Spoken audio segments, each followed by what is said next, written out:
트럼프 대통령이 이란 비핵화 합의를 위한 대화 재개 뜻을 밝히고 이스라엘과 이란 간 무력 충돌에 대해서는 재발 가능성을 경고했습니다. 한인 영주권자가 미국 입국 신문 과정에서 영주권 포기 서류에 서명하라는 압박을 받는 사례가 늘고 있는 것으로 나타났습니다. 50년간 미국에 거주해온 한인 퇴역 미군이 최근 강경 이민 정책에 떠밀려 자진 출국했습니다. 뉴욕시의 차기 시장을 뽑기 위한 민주당 예비선거에서 신인 정치인 조란 맘다니 의원이 정치 거물인 쿠오모 전 주지사를 누르고 승리를 거뒀습니다.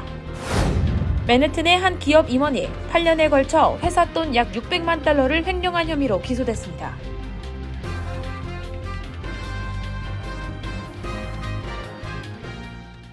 헬문스버그의 최우선의 목표는 최고의 고객 서비스를 제공하는 것입니다. 전문 세일즈팀과 함께하는 고급 쇼룸에서 여러분이 좋아하는 머세디스-벤츠 모델을 만나보실 수 있습니다. 헬문스버그와 함께라면 완벽한 차량을 찾는 데 필요한 모든 것이 준비되어 있습니다.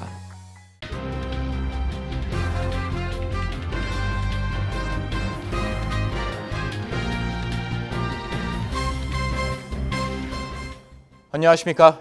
KBTV 뉴스9 이창원입니다.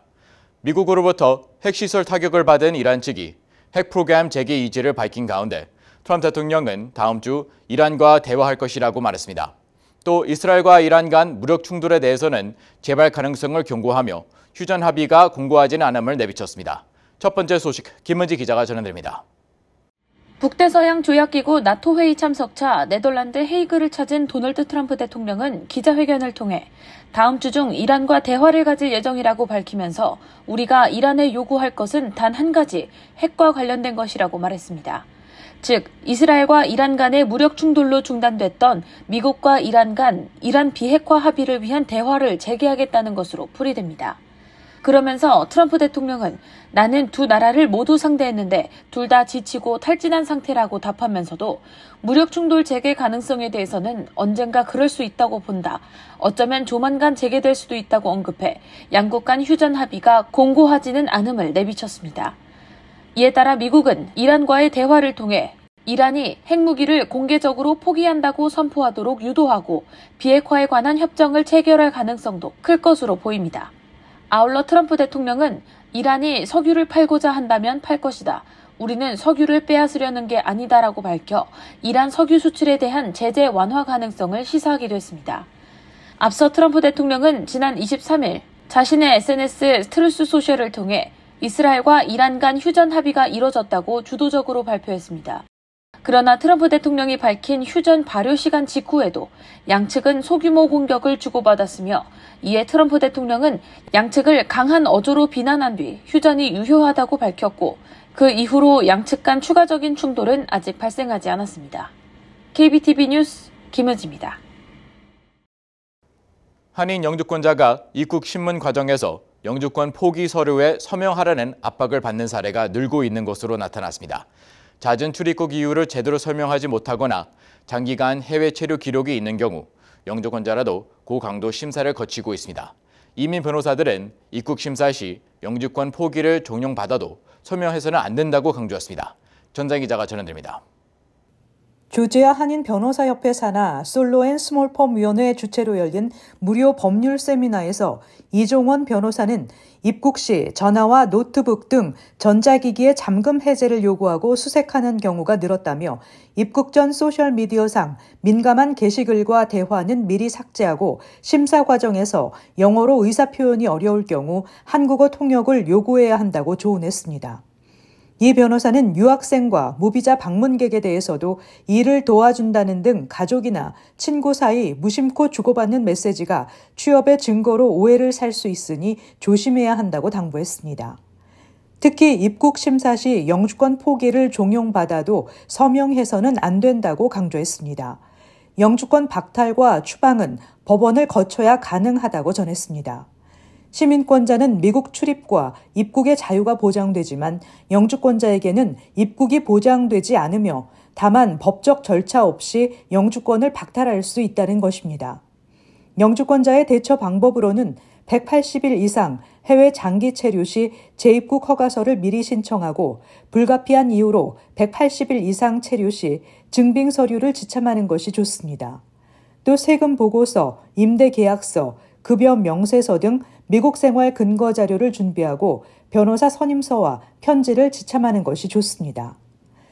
비자 소지자 입국 거부 사례로는 과거 오버스테이 사실을 몰랐던 경우, 관광 목적으로 입국했거나 귀국 항공편이나 숙소 예약 정보가 없는 경우, 방학기간 단기 어학 연수를 위해 전자여행 허가 비자로 입국한 경우 등을 들 수 있습니다.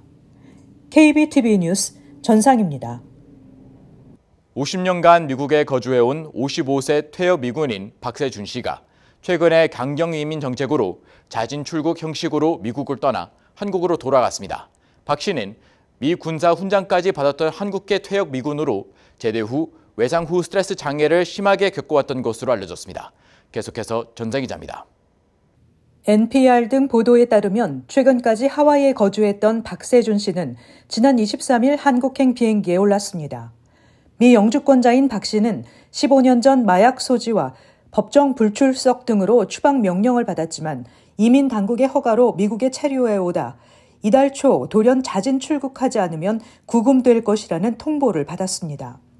박 씨는 NPR과의 인터뷰에서 내가 지키려고 싸웠던 나라에서 이런 일이 벌어지다니 정말 충격적이라고 말했습니다.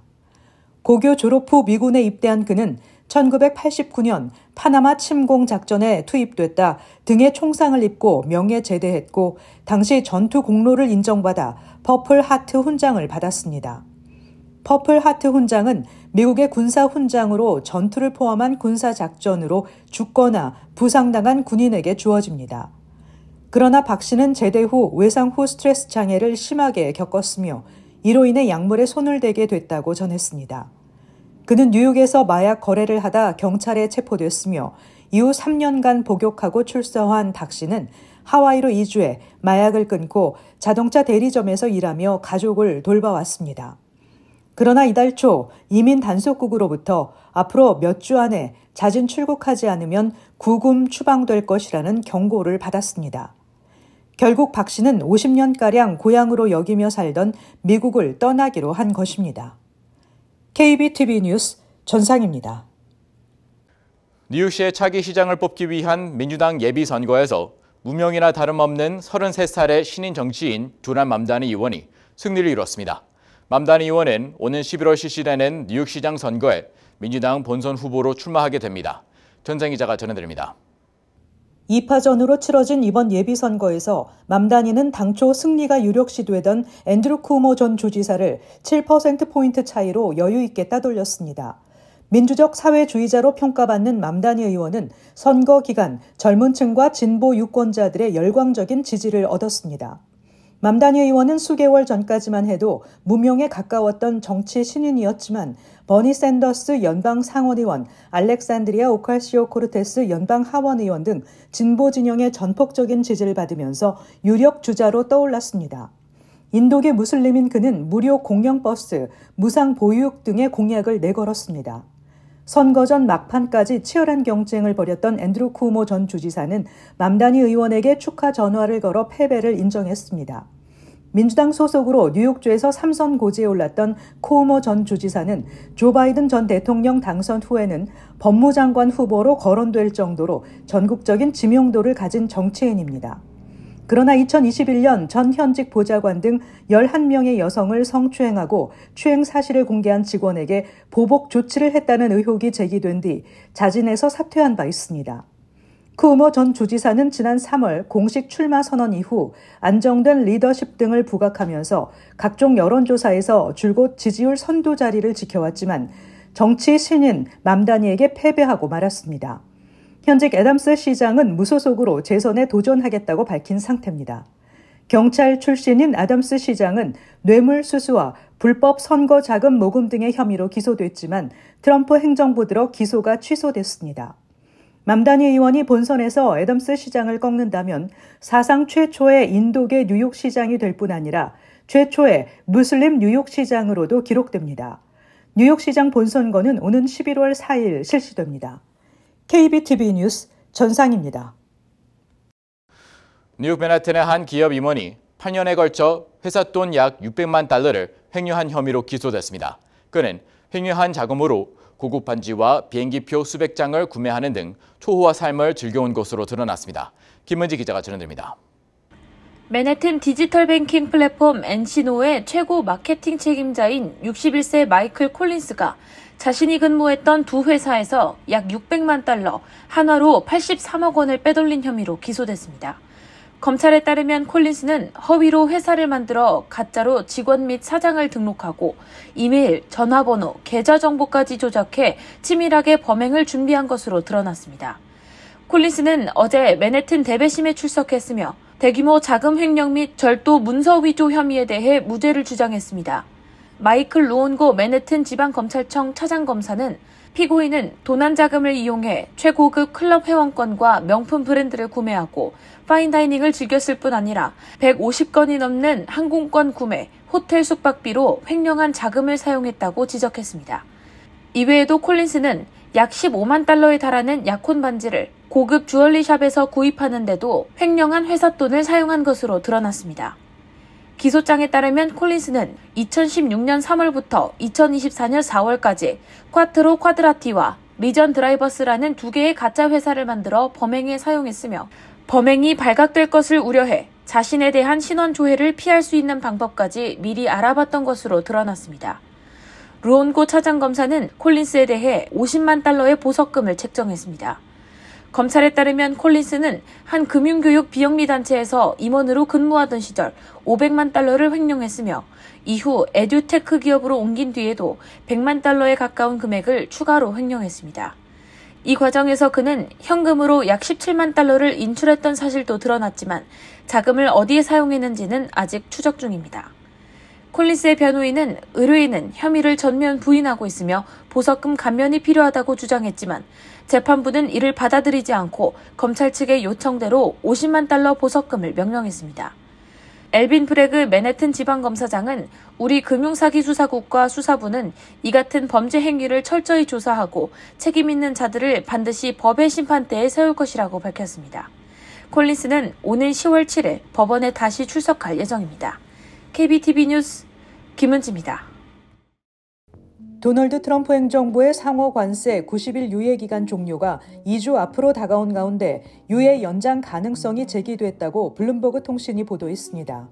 트럼프 대통령은 지난 4월 2일 전 세계 무역 상대국을 대상으로 국가별 상호 관세 체계를 발표했습니다. 이후 일주일 만에 중국을 제외한 대부분의 국가에 대해 90일간의 유예를 선언하고 협상에 착수했습니다. 현재 미국은 대부분 국가에 대해 10% 수준의 기본 관세를 부과 중입니다. 상호 관세가 재발효하는 시점은 오는 7월 9일로 한국의 상호 관세율은 25%입니다. 트럼프 대통령은 유예 기간 안에 미국과 합의에 이르지 못하는 국가에 대해서는 일방적으로 관세율을 부과할 수 있다고 경고해 왔습니다. 그럼에도 백악관 참모들과 측근들 사이에서는 한 차례 유예 연장이 이루어질 수 있다는 관측이 나오고 있습니다. 오는 9월 6일 오후 1시 30분 뉴저지 해리슨의 스포츠 일러스트레이티드 스테디움에서는 한국과 미국의 축구 국가대표 친선 경기가 펼쳐집니다. 한국 대표팀의 간판 스타 손흥민을 비롯해 김민재, 이강인 등 주전급 선수들의 출전이 유력한 가운데 이번 경기는 2026년 북중미 월드컵을 앞둔 실전 평가전이자 한인사회가 모국 대표팀을 직접 응원할 수 있는 특별한 기회로 기대를 모으고 있습니다.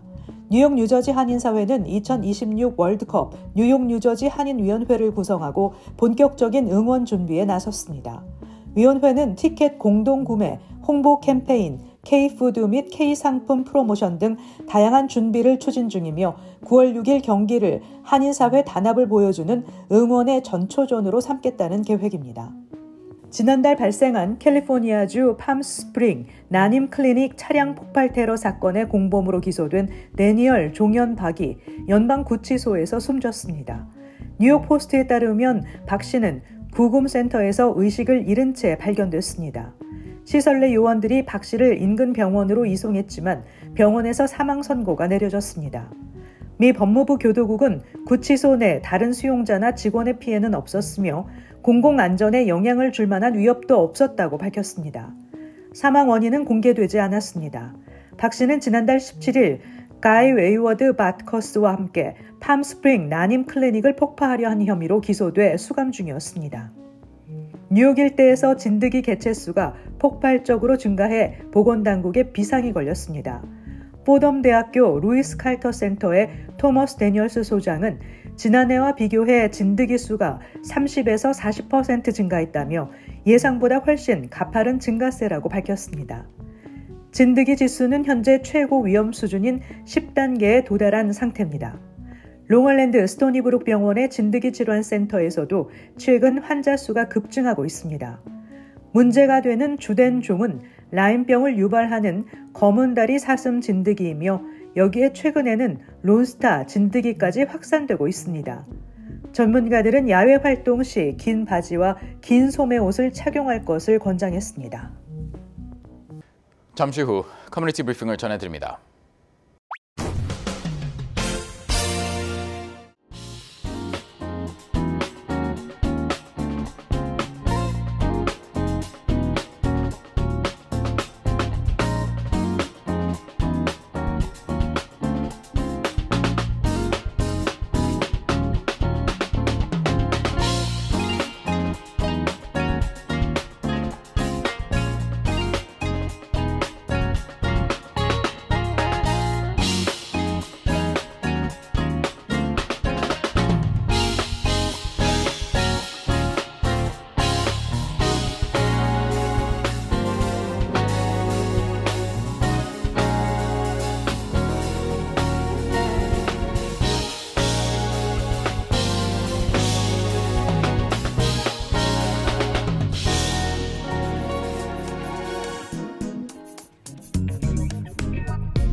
이어서 환율과 증시 전해드립니다.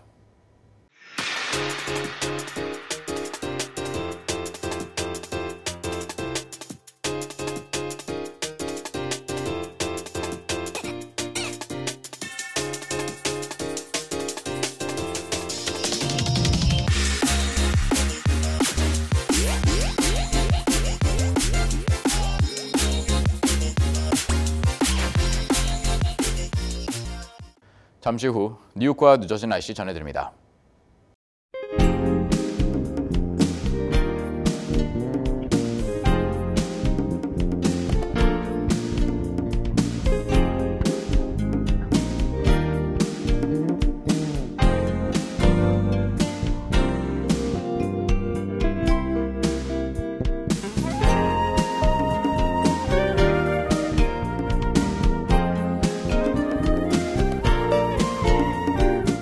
KBTV 뉴스9 마칩니다. 오늘도 시청해주신 여러분 고맙습니다. 편안한 밤 보내시 바랍니다.